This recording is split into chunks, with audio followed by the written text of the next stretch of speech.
जय हिंद साथियों।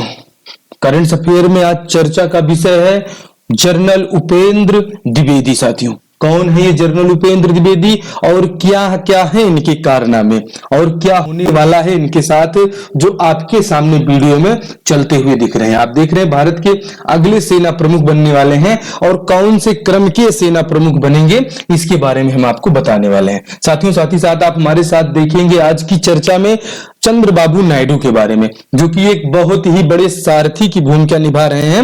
मोदी 3.0 में मोदी जी के मंत्रिमंडल में चंद्रबाबू नायडू की भूमिका को भी आप हमारे साथ समझने वाले हैं। साथ ही साथ आज चर्चा में आप हमारे साथ देखेंगे करंट अफेयर का मोस्ट इंपोर्टेंट टॉपिक जो एग्जाम में छपने वाला है कि साउथ की सुषमा स्वराज किसे कहा जाता है। इनकी फोटो भी देख लीजिए, इनके बारे में पूरी चर्चा होगी और साउथ की सुषमा स्वराज को आप समझेंगे, जो कि स्पीकर बनने के लिए बिल्कुल तैयार हैं।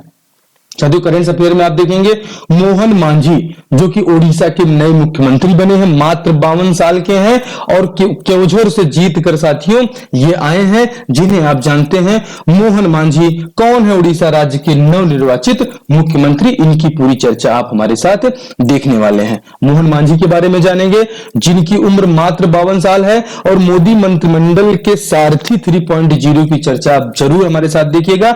इस सेशन में आप एंड तक बने रहें और आपके लिए जानना बहुत ज्यादा जरूरी है साथियों कि भारत के वर्तमान सेना प्रमुख अध्यक्ष कौन है, जिनका 30 जून को रिटायरमेंट होने वाला है। बिल्कुल सिद्धस्त से समझना है तो करंट अफेयर का मोस्ट इंपोर्टेंट टॉपिक, बिल्कुल नई जानकारियों से आपको रूबरू कराने वाला, भारत की सभी परीक्षाओं के लिए महत्वपूर्ण ये सेशन बिल्कुल स्टार्ट है। साथियों, सावधान होकर बैठिए और एंड तक इस सेशन को देखिए। इतनी सारी परीक्षाओं में अगर आप बैठ रहे हैं साथियों तो करंट अफेयर बिल्कुल आता ही आता है। परीक्षा कोई भी हो, डंका तो एसएससी 77 का आपको बजाना है। और पहला प्रश्न ही आपको साथियों रूबरू कराएगा कि आप किस प्रकार से अपनी परीक्षा की तैयारी कर रहे हैं। और ये GS for civil services exam के लिए पहला प्रश्न आपके सामने है। हाल ही में विधानसभा स्पीकर पर दाल फेंकने वाले मोहन चरण मांझी को कहां का मुख्यमंत्री बनाया जा रहा है।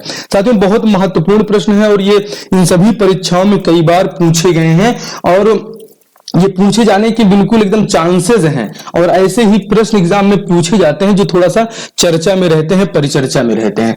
ये दाल फेंक दिए थे मिड डे मील वाली साथियों, ये तेलंगाना, आंध्र प्रदेश, मध्य प्रदेश या उड़ीसा। साथियों, आप जानते हैं कि मोहन चरण मांझी उड़ीसा के मुख्यमंत्री बनाए जा रहे हैं साथियों, और ये मुख्यमंत्री अभी तुरंत ही इनकी घोषणा हुई है। उड़ीसा राज्य में अब अपने गुस्से के लिए जाने जाते हैं। कौन साथियों? मोहन चरण मांझी। बहुत गुस्सा इनको आता है साथियों। साल 2023 में मिड डे मील में 700 करोड़ का लगभग घोटाला हुआ था, उसमें उन्होंने विधानसभा स्पीकर के ऊपर दाल ही फेंक दी थी। बहुत इंपॉर्टेंट सेशन होगा और इसका आंसर भी आप देख लीजिए साथियों कि यहां पर आप देख रहे हैं उड़ीसा का मुख्यमंत्री बनाया जा रहा है। किसको?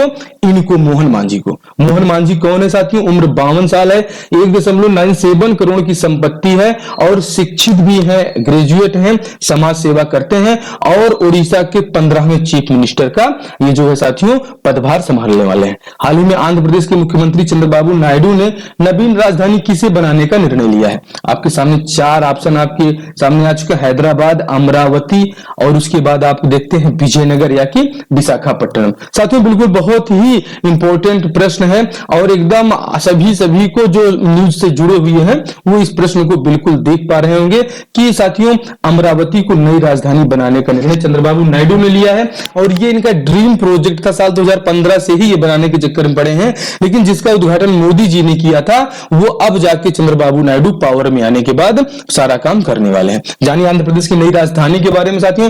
टीडीपी के अध्यक्ष चंद्रबाबू नायडू ने बताया कि अमरावती आंध्र प्रदेश की नई राजधानी होगी साथियों, जिसके बारे में आप हमारे साथ देख रहे हैं। साथ ही साथ उन्होंने यह भी बताया कि टीडीपी के अध्यक्ष चंद्रबाबू नायडू ने बताया कि विशाखापट्टनम आंध्र प्रदेश की आर्थिक राजधानी के रूप में हमेशा जानी जाती रहेगी। इसे भी आप याद रखिएगा। 2 प्रश्न आपको मिलते हैं, आंध्र प्रदेश की आर्थिक राजधानी विशाखापट्टनम और वहां की जो राजधानी होगी परमानेंट अब होगी अमरावती। अगला प्रश्न देखिएगा, भारत के मौजूदा सेना अध्यक्ष कौन है, आपको बताना है। और बहुत ही महत्वपूर्ण है, जनरल उपेंद्र द्विवेदी आपके सामने हैं, जनरल मनोज पांडे जी आपके सामने आ चुके हैं, जनरल सुनील तिवारी जी आ चुके हैं और जनरल रशीद बाजवा। साथियों, हमारे जो मौजूदा सेना अध्यक्ष हैं अभी मनोज पांडे जी हैं, और मनोज पांडे जी के बारे में आप देख लीजिए साथियों कि इनका रिटायरमेंट बिल्कुल करीब आ चुका है और ये यहां से जाने वाले हैं। साथियों, 30 जून को हमारे वर्तमान सेना प्रमुख, जिन्हें आप जनरल मनोज पांडे के नाम से जानते हैं, ये साथियों इनका कार्यकाल समाप्त हो जाएगा और इसके बाद हमारे उपेंद्र द्विवेदी जी जो है क्या बन जाएंगे, हमारे भारत के मौजूदा सेना अध्यक्ष बनेंगे 30 तारीख को। लेकिन अभी करंट में कौन है, तो अभी इनका कार्यकाल बचा हुआ है, आज 12 तारीख है, अभी ये 18 दिन बाद नए सेना अध्यक्ष आने वाले हैं। तो बिल्कुल ध्यान रखिएगा, एग्जाम में छपेगा। हाल ही में घोषित भारत का नया सेना प्रमुख कौन है, बिल्कुल घोषित किया जा चुका है, जनरल उपेंद्र द्विवेदी। ऐसे भी प्रश्न को कन्वर्ट करके बदल के आपसे पूछा जा सकता है। तो हाल ही में घोषित भारत का नया सेना प्रमुख कौन है, जनरल उपेंद्र द्विवेदी को याद रखिएगा। और आपके सामने ये जनरल उपेंद्र द्विवेदी आंसर के रूप में आ चुके हैं। आपकी तैयारी के लिए साथियों हम हिंदी, व्याकरण एवं साहित्य, इतिहास, भूगोल, विज्ञान सभी की क्लासेस चला रहे हैं।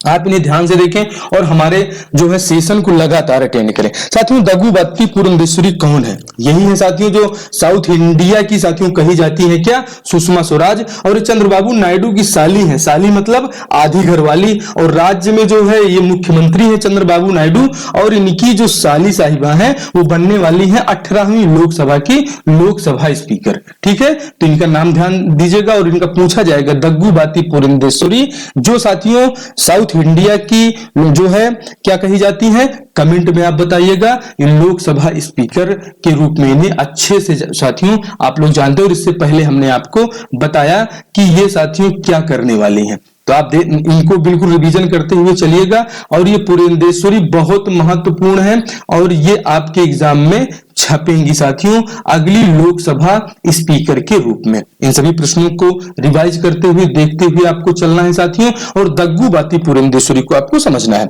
मौजूदा टीडीपी प्रमुख चंद्रबाबू नायडू की साली है, जिनका नाम 18वीं लोकसभा में अध्यक्ष पद के लिए चर्चा में है। इन्हें आप ध्यान से देख लीजिएगा। साथियों, हमारे चैनल के सेशंस आपको कैसे लग रहे हैं आपको बताना है, और आपको एक जरूरी काम भी करना है, चैनल को सब्सक्राइब करना है और कम से कम अपने 5 दोस्तों में इस सेशन को अच्छे तरीके से शेयर करना है। आप हमारे चैनल पे इन सभी क्लासेस को नहीं देख रहे हैं हिस्ट्री की, तो जरूर इन सेशंस को देखिए। सभी जो है क्लासेस हमारे चैनल पे चल रही हैं, और पूरे मौर्य साम्राज्य की केमिस्ट्री बहुत अच्छे से हमने बताया है। हमने ये भी बताया है कौटिल्य के अर्थशास्त्र का विषय क्या है, बेहतरीन पीपीटी के साथ आपको ये समझाइश दी गई है। तो पूरा सेशन कैसा लगा जरूर बताएंगे, और करंट अफेयर जैसे महत्वपूर्ण सेशन देखने के लिए हमारे चैनल को सब्सक्राइब करें। जय हिंद, जय भारत।